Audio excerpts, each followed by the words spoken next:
నమస్కారం. నేను మీ నాగబాబుని. మన దేశంలో కులం అనేది మనకి నచ్చినా నచ్చకపోయినా ఒక సోషల్ రియాలిటీ. కులరహిత సమాజం కోరుకోవటం ఒక ఐడియల్ థాట్. అది చాలా ఉన్నతమైన ఆలోచన.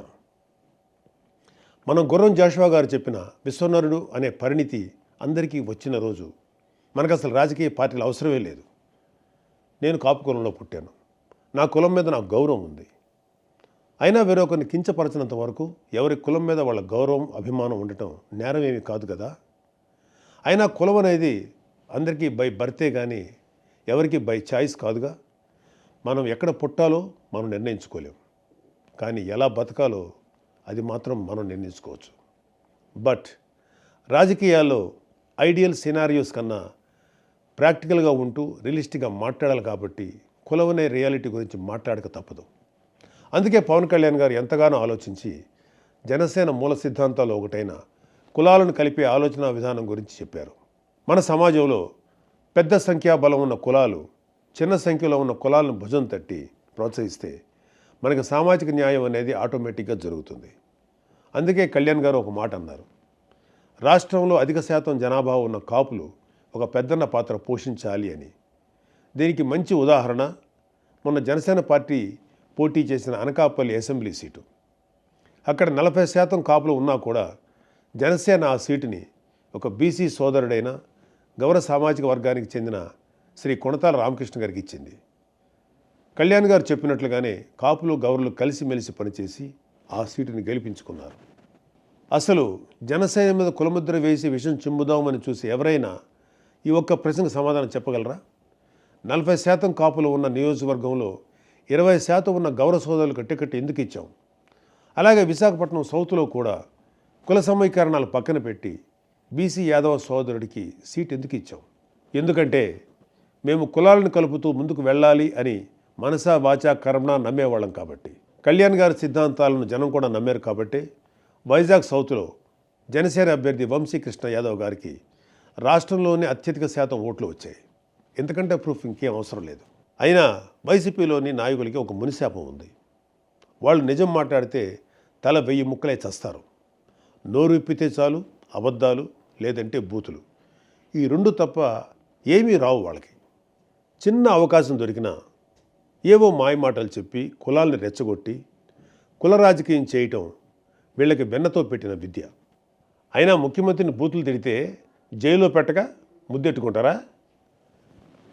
ఎలాంటి వాడికి కులాన్ని ఆపాదించి కులచిచ్చులు పెడదామనుకునే మిమ్మల్ని కూడా అరెస్ట్ చేస్తే దరిద్రం వదిలిపోద్ది. అయినా కాపు కులాన్ని పట్టుకొని తాగుబోతులు తిరుగుబోతులు అంటూ పిచ్చి పిచ్చిగా మాట్లాడే అంబటి రాంబాబు లాంటి వాడిని కాపు కులానికి ఒక ఐకాన్గా రంగాగారి బొమ్మ పక్కన రాంబాబు బొమ్మ పెట్టి రుద్దే మీ వైసీపీ బ్యాచ్ని నేను కొన్ని ప్రశ్నలు అడుగుతాను. వీలైతే సమాధానం చెప్పండి. 1. 2024 ఎలక్షన్లో గ్రేటర్ రాయలసీమలో అంటే పాత ప్రకాశం, నెల్లూరు, చిత్తూరు, కడప, కర్నూలు, అనంతపూర్ ఈ 6 జిల్లాల్లో దాదాపుగా 15-20% బలిజ కాపు ఉన్నా కూడా ఒక్క ఎంపీ సీటు కూడా ఇవ్వలేదు. 74 అసెంబ్లీ సీట్లలో ఒక్క పరుచూరు తప్ప ఇంకా ఏ సీటు కాపులకు ఇవ్వలేదు వైసీపీ. ఈ వైసీపీ కాపు నాయకులు ఒక్కరైనా అంటే అంబటి కానీ పేర్ని నాని కానీ జగన్ని ప్రశ్నించారా? 2. రాజంపేట ఎంపీ సీటు ఎప్పటి నుంచో బలిజలు ప్రాతినిధ్యం వహిస్తున్న సీటు. వైఎస్ రాజశేఖర రెడ్డి గారి స్నేహితుడు అన్నయ్య గారి సాయి ప్రతాప్ కూడా అక్కడి నుంచి గెలవడమే కాకుండా కాంగ్రెస్ హయాంలో కేంద్ర మంత్రిగా కూడా అయ్యారు. అలాంటి సీట్ని జగన్ మిథున్ రెడ్డికి 2014లో కట్టబెడుతుంటే మన టైగర్ అంబటి, లయన్ పేర్ని లాంటి వాళ్ళు ఎక్కడ నిద్రపోయారు? 3. అసలు మీకు అంత తెలివే ఉంటే మీరు ఆ పార్టీలు ఎందుకుంటారు?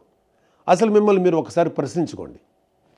పవన్ కళ్యాణ్ గారిని ఓడించమని పిఠాపురంకి మిథున్ రెడ్డిని పంపాడుగా, అదే బూతులు తిట్టడానికి ప్రెస్ మీట్ పెట్టమని మిమ్మల్ని పంపేవాడు. నిజంగా మీకు బుర్రే ఉంటే మనల్ని ఎందుకు పంపుతున్నాడు, మిథున్ రెడ్డిని పంపొచ్చుగా అనేనా ఆలోచించేవాళ్ళు. 4. అసలు రాంబాబు పక్కన రంగా గారి బొమ్మ పెట్టాలి అని ఐడియా ఇచ్చిన వాడిని ముందు మీ పార్టీని సస్పెండ్ చేయండి జగన్ గారు. మీ 11 సీట్లలో 6 సీట్లు పోయే ఐడియా ఇది. మీకు నిజంగా రంగా గారి మీద అభిమానమే ఉండుంటే ఆయన కొడుకు రాధాని పార్టీ నుంచి టికెట్ ఇవ్వకుండా బయటికి పంపేసి రంగా గారిని తిట్టిన గౌతమ్ రెడ్డిని ఏదో నామకాయ వాస్తే సస్పెండ్ చేసి మళ్ళీ ఏపీ ఫైబర్ నెట్ చైర్మన్ చేసేవారా? 5. అసలు మేము కాపులమని చెప్పుకుంటూ వైసీపీకి సపోర్ట్ చేసే కాపులకి ఒకటే చెప్తున్నా, కాపు నేస్తం లాంటి స్కీమ్స్ కూడా వైఎస్ఆర్ పేరు పెట్టినప్పుడు ఏం జగనన్నా మీ నాయనకి మా కులానికి ఏంటి సంబంధం? మా కులంలో కూడా కోడి అమృతనాయుడు గారు, సీకే నాయుడు గారు, ఒక పుంజాల శివశంకర్ లాంటి లెజెండ్స్ లేరా అని ఎప్పుడైనా అడిగారా మీ లీడర్ని? ముందు ఆయన్ని అడిగి అప్పుడు పవన్ కళ్యాణ్ని ప్రశ్నించండి. ఫైనల్గా ఒకటే చెప్తున్నా, ఇది జెన్జీ జనరేషన్. కుర్రాళ్ళు అంటూ యమా స్పీడ్గా ఉన్నారు. మీరు ఇంకా రాంబాబు అంటూ రాజనాల కాలం లాంటి రాజకీయం చేస్తామంటే మీకు నెక్స్ట్ టైం ఈ 11 కూడా రావు. ఆలోచించుకోండి. జై హింద్.